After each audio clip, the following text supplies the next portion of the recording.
before Alan, so it falls to me to begin the afternoon session. I think we'll just follow Alan's guide and just get to the presentations. We originally had 3 people today. Unfortunately, the third speaker, Kristina Kironská, I'm from Slovakia, was unfortunately unable to make it today. So we'll just have 2 speakers, so I think that'll give us more time for discussion. So without further ado, Ian Taylor from the School of International Relations or Studies at St. Andrews, Relations at St. Andrews University in Scotland, United Kingdom. Still. Temporarily.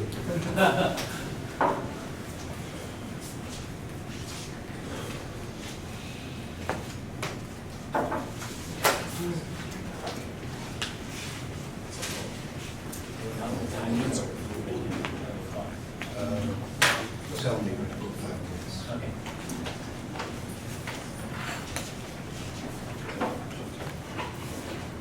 Okay, can you hear me? So what I'm trying to do in this paper is to try to conceptualize the Belt and Road Initiative and link it to the globalization of China's political economy. So it's very similar to what Professor Li talked about this morning. And you'll see there's an overlap between our positions, I think. So basically I'm arguing that the Belt and Road is an attempt to try to respond to contradictions within China's developmental model and contradictions and problems within China's political economy. And that the Belt and Road is an attempt to try to export these problems to other parts of the world in what David Harvey would call a spatio-temporal fix. And I'll try to explain what that is and how it works in relationship to the Belt and Road. And then I will discuss what's the potential implications for Africa. And generally, I think there are some possible negatives for Africa from this spatio-temporal fix. So the first point is that my study or my paper is a response in many respects to some Chinese academia which has celebrated the Belt and Road as something which is bringing an amazing new phenomena to the world. And you'll see the names of there, particularly Wang Yiwei from Renmin University of China has been very enthusiastic. I'm sure some of you know his work. And they're basically suggesting that the Belt and Road is an attempt to make the world more compassionate and under Chinese tutelage, of course, Chinese supremacy to a certain degree. And that the Belt and Road, as it spreads throughout the world, will help promote Confucian values and will act as a vector or catalyst for the spread of Confucian principles. And that's really the argument of some of these academics. And they see the Belt and Road, of course, as a beneficial process from which everyone can win. They talk a lot about win-win situations, etc. So I completely disagree with them, by the way. I think the Belt and Road has much more to do with the political economy of China itself and what's happened since 1978, which is really the de facto restoration of capitalism, however we want to call it. In 1992, as you know, the socialist market economy was announced, but David Harvey argues that this is simply neoliberalism with Chinese characteristics. There's a debate as to how far we can use the neoliberal framework to apply to China. I don't think, if you take neoliberalism as an ideal type model, as a fixed dogmatic position, then you can't apply it to China. But if you take the idea that marketization, liberalization, a greater role for profit motive mechanism has been introduced into China, then we can say that China is moving certainly along a capitalist path with certain Chinese characteristics. Whether they're specifically Chinese or not, of course, is a debate.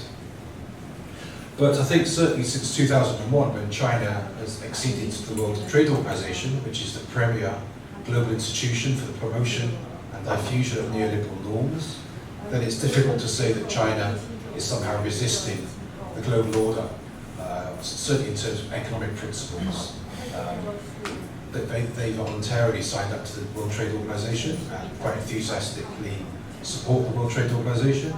And as you probably followed, in the trade dispute with Donald Trump, we have a rather interesting situation where the premier capitalist country in the world is trying to close down its economy and try to protect its economy and resort to mercantilism.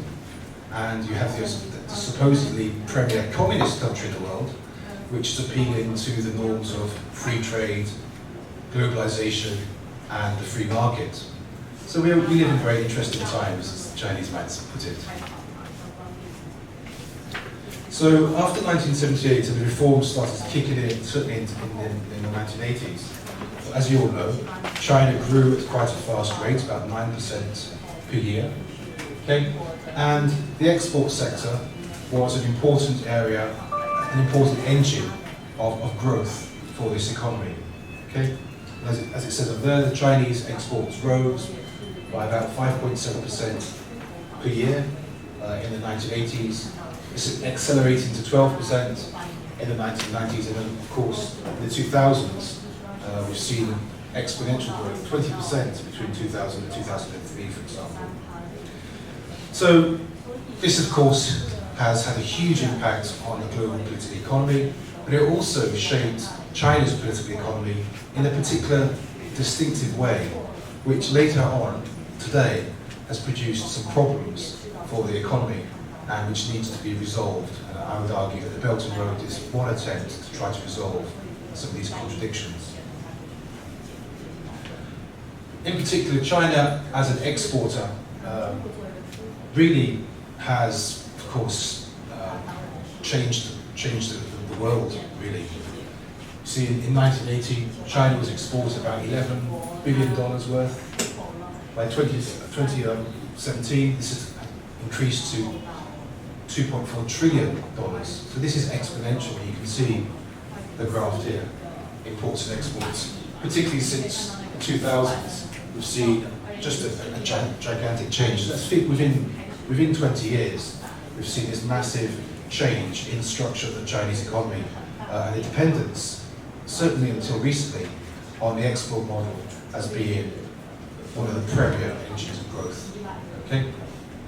Now, of course, this did successfully help China reduce poverty, and China has been the country which has succeeded the most in the world, historically, in reducing poverty in a relatively short period of time. So it has had benefits, which I think is related to the nature of the Chinese state and some of the redistribution policies that the Chinese state has practiced. But also, of course, it has had contradictions and problems for the Chinese economy. So one contradiction has been that there was a very unhealthy dependence upon exports. Okay? And in addition, although there was a reduction in poverty, we did have a rise in inequality. And inequality here is along class lines, but also, of course, it's along spatial lines. We've already mentioned, people have already mentioned, uneven development across China. And the Belt and Road has been seen as one way to try to address this. So if you look at, a number of people mentioned this in the previous session, is that the coastal area and the eastern area of China, you all know this, right, is developed much quicker than the west. And certainly Xinjiang, Tibet, those areas lag far behind the coasts. So the Chinese hinterland has suffered during this process of transformation, and inequality, spatial inequality and uneven development has been part and parcel of the Chinese story since the 1978, and certainly since the 1990s. And this, of course, poses a huge problem for China, But it also provides a lot of opportunities for the Chinese state and for Chinese infrastructure projects to be delivered in the West as part and parcel of the Belt and Road Initiative. Now, another contradiction within China has been that the rural labour supply has been declining, and this has led to an increase in wages across China. Okay? So wages have actually increased quicker than labour productivity, okay? Which means that there's been a depression, a contraction in profit shares and the profit rate across China. Okay? Chinese workers now in Shanghai and some of the coastal cities are earning more money on average than they are in Poland or some of the other Eastern European countries. And this has a huge implication for the sustainability of the idea that the Chinese model is based on cheap labour, exporting, processing products for export. And so the Chinese government has had to address and try to restructure this. The unit labour costs across China have also increased, and here you can see that the unit labour costs in China are now more expensive than what you'd find in countries such as South Korea, Indonesia, Mexico. I think South Korea is probably the most relevant here in terms of unit labour costs. This means that employing a Chinese worker with their levels of productivity and the wage levels mean it's not competitive anymore. And this, of course, explains why we've had a lot of factories and other enterprises moving from China to other parts of the world, Bangladesh, but also to Ethiopia and some other countries as well, to try to take advantage and to try to escape from this huge increase in relative increase in unit labour costs. The declining rate in profits across China now is a problem. Okay, between 1990, as it says there, between 1990 and 2010, the Chinese profit rate was about, for the average company, was about 25%. But now it's about 16%, which is lower than that in the United States. So the idea of making huge profits in China because of low wages is now ended, generally speaking. Okay? And as it says there, the Asian Nikkei Review reported that in 1919, that the year previously, Chinese profits for quite a large number of listed companies had actually declined by about 3% and continues to decline. So you can see here that China's accumulation rate versus profit rate has been decreasing quite substantially. The profit growth rate in 1991, 2000, 2001, 2010, in other words, the good days, when the China model, if you want to call it a model, was working, you saw profit margins of about 13%. Okay? But in the last 5 years, it's decreased now to about 2.7%. So this is a big problem for the economy and a big problem for corporations and businesses in China. Now, another factor, so we have these domestic factors relating to dynamics and tendencies within the Chinese economy. So that's the internal factor. We also had an external factor, which also has resulted in a large amount of contradictions within the Chinese economy. And I think the roots for this come from the Chinese policy response to the 2008 financial crisis. As you know, the Chinese government decided to release $560 billion into the Chinese economy to try to prevent the economy try to prevent the contagion effect of the Great Depression, which affected the capitalist countries in the West, starting in the United States. A huge amount of this capital, which was released to the provinces and to state authorities, was used for infrastructure investment and improving transport linkages for China. This is a positive thing, of course, but it also has a downside. So the positive thing is we've seen a much better transport network across China. So we can see, for example, in 2008, China only had a very short high-speed rail link, and that had been built specifically as a demonstration model for the Beijing Olympics. Okay? fast forward 10 years, and now China's got a nationwide 15,000 kilometers long high-speed rail network. Okay? China also, this kind of blows people's minds, but China used more cement, right? Probably people have seen this before, but China used more cement in 3 years than the United States used in the entire 20th century. Okay? So this stimulus package, huge amount of capital feeding the Chinese economy, a lot of this was utilized in infrastructure projects, construction projects, transport networks, etc., etc. And this did actually work for a period of time. So what we saw was the fixed capital accumulation within China increased quite dramatically, as you can see there. In 2007, just before the stimulus package, it was about $1.38 trillion.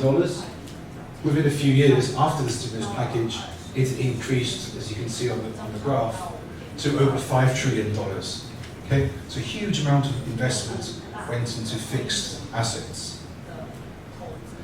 This investment drove economic growth, of course, but it also helped develop a bubble within the Chinese economy. Okay? And also, which is what Professor Lee mentioned, was we had an over-accumulation and over-capacity in a large number of Chinese industries. Because as they were encouraged to invest, to build roads, to build railways, new airports, etc., they built up their material capacity in these industries, particularly in the construction industry. Steel, concrete, etc., cement, etc. And now, with a new policy in China, moving towards what they call the new normal, you have this huge surplus which needs to go somewhere else. Okay? So, the solution also relates to the fall in the rate of profit across China, okay? Which is a normal phenomenon associated with capitalism. Okay? The declining rate of profit. And Marx argued, if I'm allowed to use Marx in Free China, that solutions can be found in 4 different ways. 1, you can increase the rate of exploitation of the labour force, but in China that's not going to work because Chinese wages have been going up, and so that's not going to work. You also would alienate the working class in China.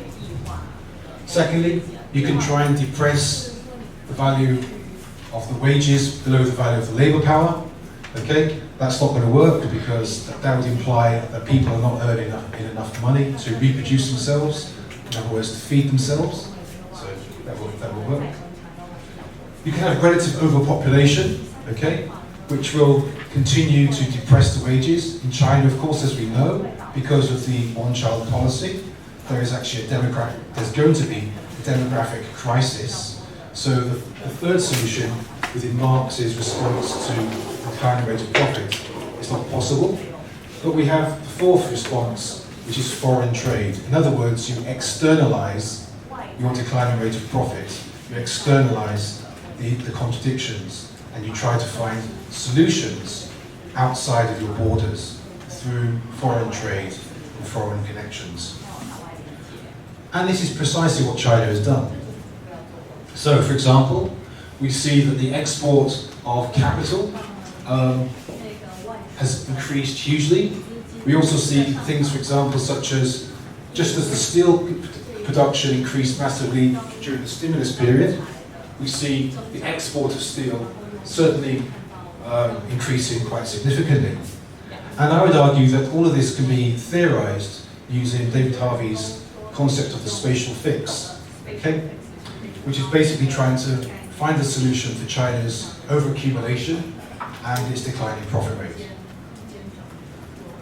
So, what we have is the overaccumulation of capital, we have domestic underconsumption within China, and we have a scarcity for new outlets, just as I pointed out, in terms of trying to solve the declining rate of profit. All we have is the foreign trade as a possible solution. So the spatial fix then is basically about trying to change the Chinese geographies of investment.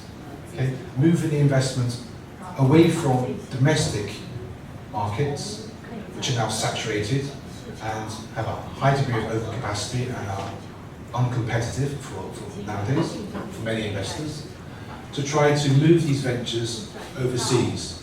And what we see in particular is this big increase in physical infrastructure projects. Chinese railways everywhere, Chinese ports, Chinese roads. This is all part and parcel of the spatial fix. And the Belt and Road can be understood as an attempt to try to solve this. Because if you think about it, what is the Belt and Road? On land, it's infrastructure. The infrastructure of infrastructure, as was mentioned earlier. Okay? And infrastructure, of course, is going to consume a lot of this over-accumulation. So the fix has got two meanings. First of all, fix is literal, okay, in the sense that physical assets, a railway or a bridge or an airport, is physically fixed on the ground. Okay? And infrastructure is the most obvious example that we would say. But the fix also has another meaning, which is metaphorical. And the fix implies that the contradiction and the crisis within China is being fixed for a time period, a temporal period. Okay? Trying to delay the contradictions and the crisis within China by exporting that outside. And Belt and Road, I think, is the most significant example of this. But Harvey, and of course Marx himself, argued that within the logic of capitalism, the declining rate of profit, attempts to resolve that is always going to be temporary. It's not going to be a permanent solution. And this is the problem that China now faces in general. So the spatial fix, I think, we can first start seeing some of its roots in the go-out policy, which really encouraged the Chinese to try to export their operations and investment overseas. And this precedes the Belt and Road.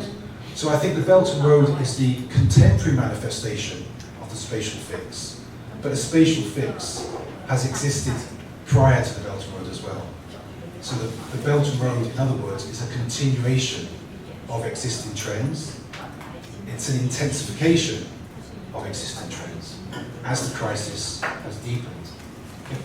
So the main way in which China was exporting capital at first was through the encouragement of buying US Treasury bonds. Okay, you can see the graph here.